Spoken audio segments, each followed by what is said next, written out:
Hey there, everybody. Today I want to talk to you about It, but the 1990s It, the two-part miniseries, basically. Um, I'm mostly gonna name the adult name actors because you got all the actors, child actors, and then the adult actors. But I'm just gonna name the adult actors. You got Richard Thomas who plays Bill Denborough. That is the brother who his brother gets killed in the famous sewer where Tim Curry comes out as Pennywise the clown and saying, "You want a balloon? Oh, they float. They'll all float down here." So, I mean, he's just the best. I've got Tim Reed as Mike Hanlon. He's the black guy from the group. He works in the library, and he's the only one who stayed behind because they get to know him in the first part, which when they're young. But he's the final one that gets in the group, and when everything is said and done in the first part, and they confronted Pennywise, he is the only one who stayed behind. The rest had all successful careers, like Annette O'Toole, Beverly Marsh, okay, the crush of, well, Bill Denborough had a crush on her, but it never really happened, or I think, did they kiss? I'm not sure. I think they kissed in the remake, but they didn't kiss in this movie. Who had a crush on her was John Ritter, rest in peace, great actor. Ben Hanscom, the fat kid of the group. Then Dennis Christopher, Eddie Casbrack, who was the germaphobe, Richard Massier as Stanley, what's his name? Stanley Uris, yeah. He's who's with the Scouts boys, the Scouts boys. And then you have, the funny one, Harvey Anderson, who later becomes a comedian, Ricky Tozier. And Bill Denborough is not a director, but a famous movie writer. His wife is Olivia Hussey from Black Friday, the original one. And then you have Jared, I made it very small, Jared Bleart. He basically Henry Bowers, the bully in the kids when the kid part is there. So you have the kid part when they're kids, and then Pennywise is really chasing them because he wants kids, only kids. He doesn't want adults. He kills them by sort of using things like the paper boat the brother of Bill lost, and then you get that fate. The brother says, "Do they float there?" He said, like, Tim Curry says, "I've got lots of balloons here." "And do they float?" "Oh, yes. They all float down here. They all float." And then he takes his arm, "And when you're down here, you will float too." And then you get that, the razor teeth thing. And Of course, we don't get to see the arm being ripped off like you see in the remake. That's what they didn't do because it was a TV movie. This was made for TV. It wasn't made for theaters. It was made for TV. Um, then the kids get together. They start to know each other. Like Tim Reed comes to the group. That John Hams, Ben Hanscom comes to the group. He at some point, the way he comes to the group is that Henry Bowers, he's constantly picking on him because he's the fat guy, fat boy. It's very sad. He's a little bit overweight, and then he's at some point he pins him down, takes out a knife, and even his entourage of friends said, "Hey, Henry, what? No, stop! Shut the fuck up!" Sorry, shut up, because TV movie, no F bombs, and he gonna write his name. You're always gonna remember my name, and he start to slice in his belly, and he kicks him in the nuts, and he falls over and falls back, and then eventually comes to where Bill Denborough is, and Ricky Tozier and Eddie Casbrack. They're making this dam with stones, and eventually he gets saved by them. But then, of course, at some point they're chasing Tim Reed because he's a black guy. These are like giving the N word for that's weird. So they can't say fuck, but they can't say nigger. So they're starting to chase him down. He's running away, and eventually he gets to the group, and now the group is almost complete. And he's begging them to help him, and everybody works together. Starts to throw stones, and at some point, Henry Bowers is alone, and then he gets a stone to the face, and he says, "I'm gonna kill you. I'm gonna," and he says, Richie Tozier or something says, make up some new lines, asshole. Yeah, something like that. There's a little bit of cursing, but no F bombs or shit and fuck, no F. But nigger, yeah. Okay, you go figure, right? Now they all have these, all by one, and one has these encounters with Pennywise. Pennywise is trying to get them close enough that they can, basically, he eats them. But they always get away. Like, for example, Beverly Marsh is in her bathroom, and a big balloon is coming out of the sink, and it explodes, and the room is filled with blood. And she calls her dad, which is an abusive dad, and he doesn't see the blood. For some reason, these the more older people, the adults can't see anything, and he's like doing this on the sink, but he doesn't see anything, and he says, "I worry, Bevy. I worry for you, loud Bevy."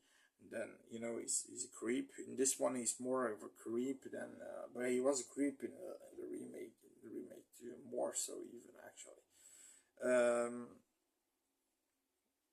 Then she brings her friends, and you see it, right? But every time she she has to dust it off and make it clean, and every time a new balloon explodes, and you've got blood again. So, and she brings her friends, and you see this, right? You see this. I'm not crazy. No. And she's so happy that she's not the only one who sees it, because she's everybody's got has gotten harassed. Like Richie Tozier was harassed in the theater. He basically, no, in school, he basically had to go to the basement to get some cleaning supplies, because he a mop, because he threw food in Henry Bauer's face, because of course, yeah, Henry Bowers put some, potato salad on his glasses and shit like that. Then he drops, he fucks him up with plate, and he tries to go away, and he's getting held back by a teacher, and it says Richie Tozier, Henry Bowers, you go to the principal, and Richie, you're gonna clean this up. So he goes to the basement, and he because he just saw a werewolf movie. There's a werewolf coming out. Not normally there is a janitor lurking around there, but now there's a werewolf lurking around, and he grabs the Richie, and he can get away. And when he gets away and looks back, he sees Pennywise. Hello. Beep, beep, Richie. And then, right. So you've got multiple of these cases. So then, of course, they all are fighting apart again together to kill Pennywise the clown. They go to these the barons, like what is they call the barons, sort of a moor area, and they have these tunnels, and eventually they go there. Harry Bowers goes there too, but he goes there with a friend, one of his entourage, and they get the other the entourage guy who he has with, he gets sucked in this drain pipe, and really like clamped together, and Henry, he's basically being lifted in the air, and his hair is like they put a big they lifted up his hair, but they just put a big smear of gel or something in his hair, and his hair is pure white. But apparently he survives, but his hair is pure white, and he's completely crazy, mad at that point. Then, of course, they fight. They get so Pennywise is trying to sort of, get them. What makes them strong is then their bond, and if one of them is, too scared, he can take, because he works on fear, and one of them, Stanley Uris, is the most afraid. He's the one. He's doing these Jewish yeah, prayings, and at some point he feels a hand that's not one of his friend's hands. It's Pennywise's hands, and he takes Stanley, and he holds him on the wall, and he says, "He's mine," and then with his teeth, and he say, "No, never." And then he turns around, and Beverly, who apparently is a crack shot with a slingshot, takes this piece of jewelry. For some reason, that jewelry is silver. They think that it can kill it. She slings it for one time. She misses. Last one slings it and scrapes the head of Pennywise. So it's like this part is off, and he goes like, whoa, and he jumps back in. He jumps in a sewer pipe, and he's like, so, and he's he's not dead. Then of course we go to the adults. Second part, everybody's basically rich. Like I said, Bill Denver is a screenwriter, movie writer. Uh, Beverly Marsh has a clothing line. Uh,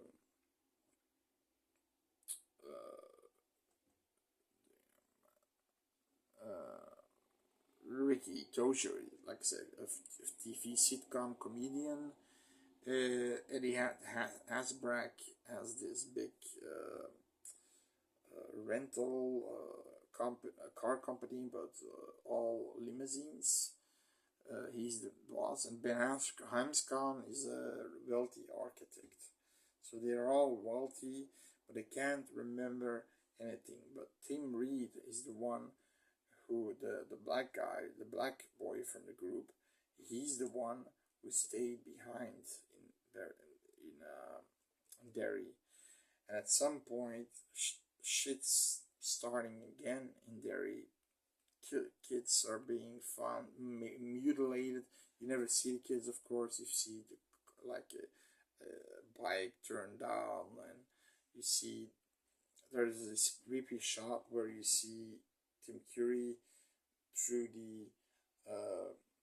the washing lines and the blankets, and you see white blankets, and you see him, hey, hello. Then you see in his face like, and then he goes to the girl. It's pretty terrifying. It's pretty terrifying. Got some terrifying scenes actually. When I first saw this movie, I always shit in my pants. Not literally, but it really scared me. Tim Curry, he's, I mean, sorry for what's his name, Bill Skarsgård. He's nothing compared to Tim Curry's Pennywise. I mean, okay, he's just a clown, but the other Pennywise, he looks like a mutant clown. This looks like a clown, and then when he gets those teeth, it's, I don't know. I think he's more scary. He's more human, and that makes him more scary because it's like there's this scene when Tim Reed has a book and there's a carnival, and he knows all the way back of Derry. Derry was a town that always had problems, like a fire that break through, a mass murderer, or whatever, and then you see a carnival, and then you see a clown, the picture moving, and everything is moving, and then you see Pennywise doing his tricks, and you see in distance he sees that somebody's watching, and he really rushes to the frame of the photo, and it comes in frame. You're all gonna die. You're all gonna lie. You're all gonna be my victims. And then you see the hand coming out of the book. I mean, that's pretty creepy. That was really creepy. I was creeped out about that. So yeah, they all get a call from Tim Reed, from Mike from Mike Hansen, yeah, was that right? And they all get a call, and they all sort of get reminded. I mean, like Bill Denver's character, he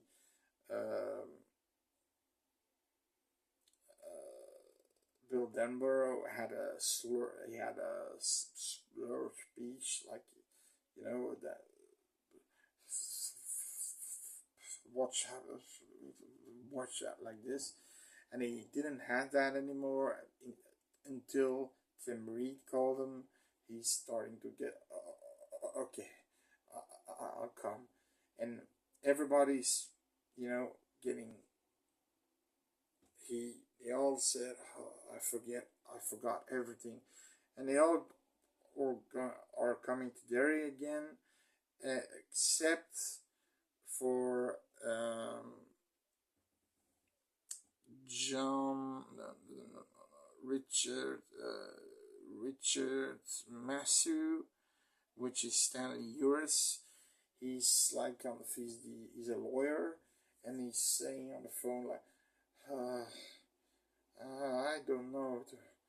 I don't know, Mike. I'll see. I'll see. Okay, I'll see. And that's the only one they didn't know really that is coming.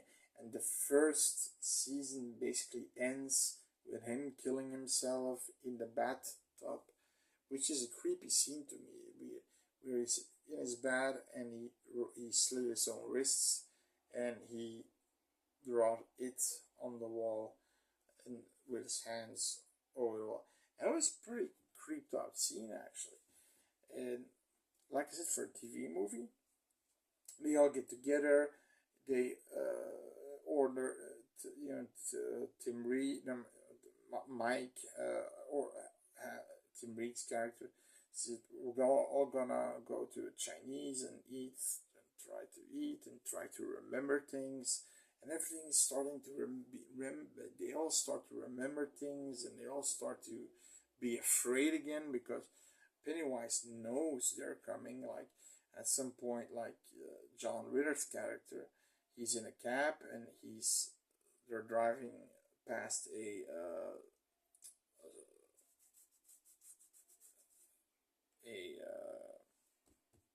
what's it called? They driving past a burial ground, burial site, and you see like six or seven or how many people are there in total? I think.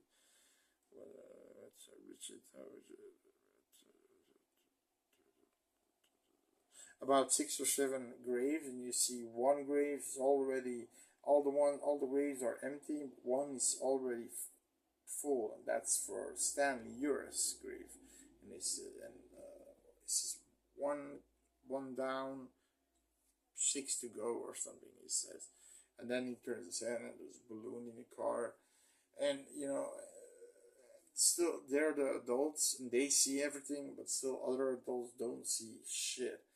One of the more creepy parts is like Annette O'Toole goes to Beverly Marsh. She goes to her house, and she thinks that her father is still alive because she never wanted to see him because he was a fucking creep. And apparently he died a long time ago. And there's this old gentle lady. She said, come in, I'll make some coffee. Okay, I really, I don't know. No, come in. And she's sitting there and we're looking around, and she sees some pictures of carnivals and shit like that, and then she's sitting there, and then the old woman is talking him, how scary for you, you actually didn't come. She's drinking, and he sees her like slurping shit up, and the coffee is just dripping off her face. See that she's got rotten teeth. And then she said, you shouldn't have come back here. And then you see Pennywise, and she gets, what the fuck, Jesus. She gets out of the building, and the building was basically condemned. And you hear Pennywise laughing, and you see a balloon coming under our dress. And basically, everybody has like Richie Tozier. He meets up with Pennywise in the library, where he's sitting there and waiting for Mike. And there's this balloon right next to him, and it explodes, all blood in his face. And then Pennywise is there he's hanging on the rails, singing like with this. He has this toy that can make sound like. Is there a comic in the house? Boop boop. Yes, we have. Richie Tozier. Boop boop. Beep beep. Richie. And then go home. You're too old. And then eventually he goes away, and eventually they get together. They all have this group hug, and go to this Chinese and eat and have a good time. But they all are telling that they all had their encounters with Pennywise. And Tim Reed, he says, yeah, I know, um, it's getting stronger again. He's still alive. We didn't kill him. We only set him asleep. Apparently, he comes alive every 27 years or so to kill kids. And now he's starting it again. But he's feeling that we are here, and that makes him weaker. So they all have to stay there, but they actually don't want to, but eventually they know it has to be done, and they have to go to the barrens again and do the same shit what they did before. Now, at the meantime, Henry Bowers is in a mental asylum, and he's getting Pennywise is trying to. The moon turns in Pennywise's face, and he tries to convince him to go and kill them. And how do I get out of here? The guards are fierce. Let me handle the guards. And then you see that friend of him that was sort of, vacuumed in. He, you see him under the bed, coming out of the bed. He's like a zombie. He gives him a knife, the knife that he always carried. He goes to the guard, and the guard is saying, "What you gonna do now, Bowers?" And then you see a clown coming, like, coming out of the ground, and he's laughing, and then his head turns to a Rottweiler's face, and he rushes the guard and basically eats his face. That's what I presume that he does. And he then goes, of course, to the hotel where all the group went to, because at that moment they all decided not to go to the Barrens. They all just decided to stay the night there and go home. And Tim Reed couldn't convince all of them, just Bill Denborough, but the rest, they didn't want to have anything to do with it. And Henry Bowers is in the hotel waiting for them, and he stabs Tim Reed. They, of course, then Ben Hanscom comes in, and Eddie Casbrack, and they are fighting with him, and he gets stabbed during the fight and dies. So it's a little bit more an anticlimactic death here than in the remake, but he still stabs somebody, and at that point Tim Reed is in the hospital, and he's showing something, that he's showing the two jewels that he killed Pennywise with, and they said, "You went back?" "Yeah, I went back to the sewers to get these alone."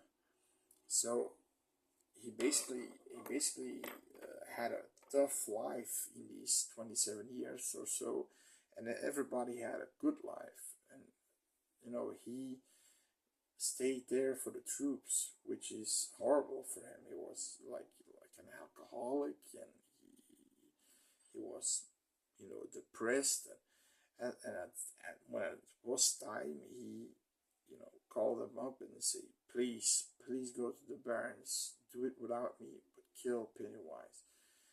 Of course they all do it, because also at that time Beverly Marsh and Ben Hanscom, they're declaring their love, kissing each other, which is fine, lovely to see.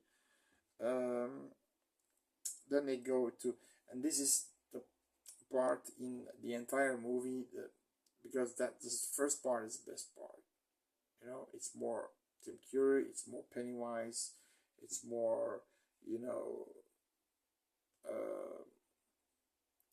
more, and in the second part it's more, few times Pennywise, but more of the adults arguing together and, you know, thinking about things again and opening up again and don't want to go to the Barrens. But then, of course, they do it out of respect for Tim Reed's character, and they go to the Barrens.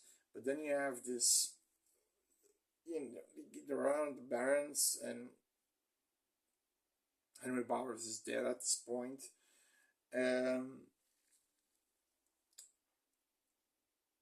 Because he went insane, apparently, after what he went through in the first part. That's the reason why he was in an insane asylum.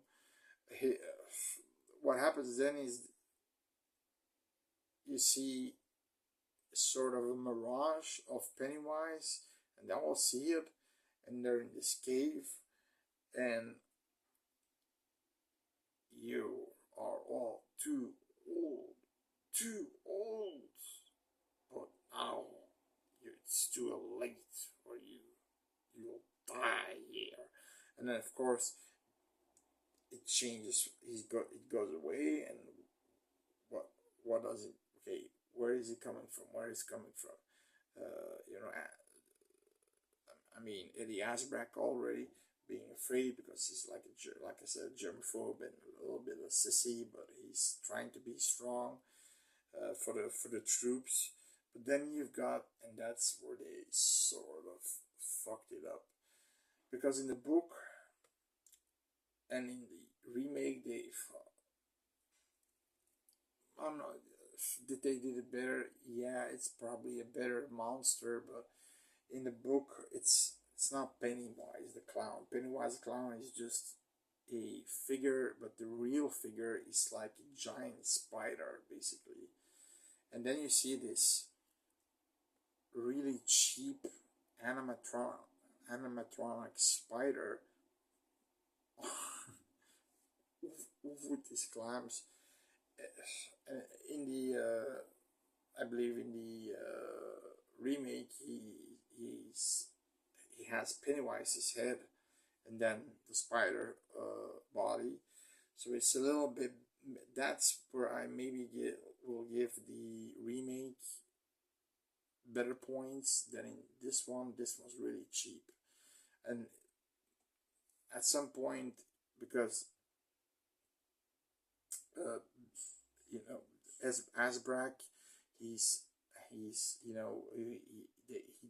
thinks he has asthma, but it's camphor water. It's basically sugar water, so he doesn't have it, but it's here in his head. And he, in the first time when he encountered Pennywise in the Barrens, when they're trying to defeat him, he says, "This is acid," and he squirts it to Pennywise's face, and he melts. And he does that again with this monster, but it doesn't do anything, and it just takes him with his cheap claws, and he's doing, and he falls like a sissy, and he basically is dead. Okay, so that was his kill. And then they eventually, what they do, they shoot the Beverly takes the stone. One bounces off. One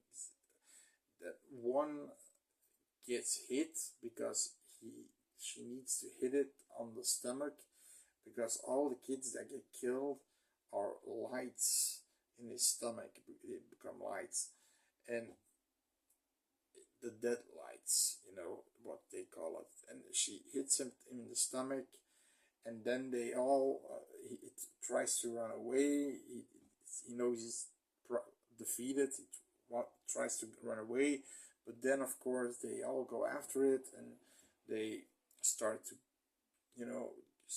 stir it up pieces, and they take out the heart altogether and smash the heart. And this also happens in the remake.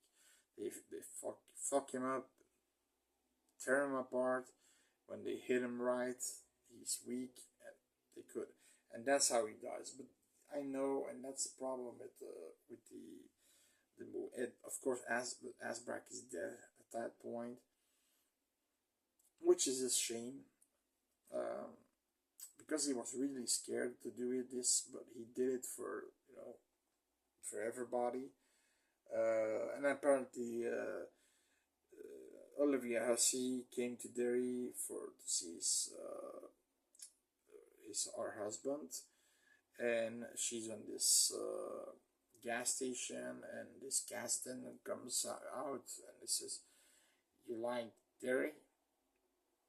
Uh, yes. How do you know I'm going there? Derry's a fine place to go, isn't it, Mrs. Denborough? Look in my eyes. Look in my eyes. The dead lies. And then she basically sort of stiff like she's, under hypnosis. Um, she's hanging there in a net, like a spider net. They, of course, take her with them, and everybody's going back to their normal lives. The only ones who stay behind is at this point, because they say to Tim Reed, "You just go, buddy, have your success, because now it's our time, or my time." Bill Denborough says this, to keep watch. And what happens is his wife, he's trying to, because he's still like a plant and not doing nothing, and she gets on his old bike when he was young, called Silver or something, and they are, bicycling down a hill, and she eventually wakes, and she goes, "Oh, stop, stop, stop," and she's awake, and they hug, and that's a tender moment, and that's basically sort of the end. So I presume Bill Denborough, he stays there at that point to be the watchdog, but I'm guessing that he's going back because they killed him this time. Yeah, because they crushed the heart, and so it should be there. So there shouldn't be a watchdog anymore at the end of the movie. And that's basically the movie. That's basically the movie in a nutshell. It's a long movie. I mean, it's a two-part movie. I the with the younger ones, the first part is the best part, but you have to see the second part to just complete it. There are a few good parts in there with Tim Curry scaring these adults, and it's also fine to see them all together and eating at this Chinese, and then at some point you get the fortune cookie, and everything turns to shit. Like in one of the fortune cookies, there's a like bug with a big eye in, and the other one squirts blood, and the other one is starting to walk, and things like that. I mean, they're all getting fucked up by Pennywise at that time. So trying to get them to leave, right? And he hired Henry Bowers basically to kill them, or kill one of them, to make it more palpable to leave Derry. Now, of course, they do. Tim Reed survives the stabbing, and they do it out of respect for him and all of them, because they're never gonna be safe. They're always gonna have this feeling that this creature is still killing people, killing kids, and that's what they sort of they wanna stop. So that's the movie in a nutshell. Uh, is this, like I said, the first part is the best part. The second part is a little bit hammy acting here and there, but it's still good. You've got some creepy scenes, like I said, with the old lady, and with Beverly Marsh.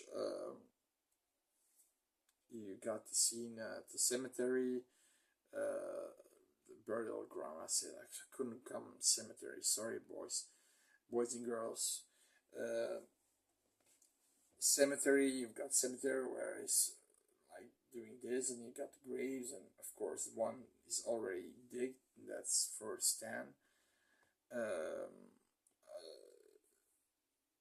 The second part is good too, but it's not as good as the first part.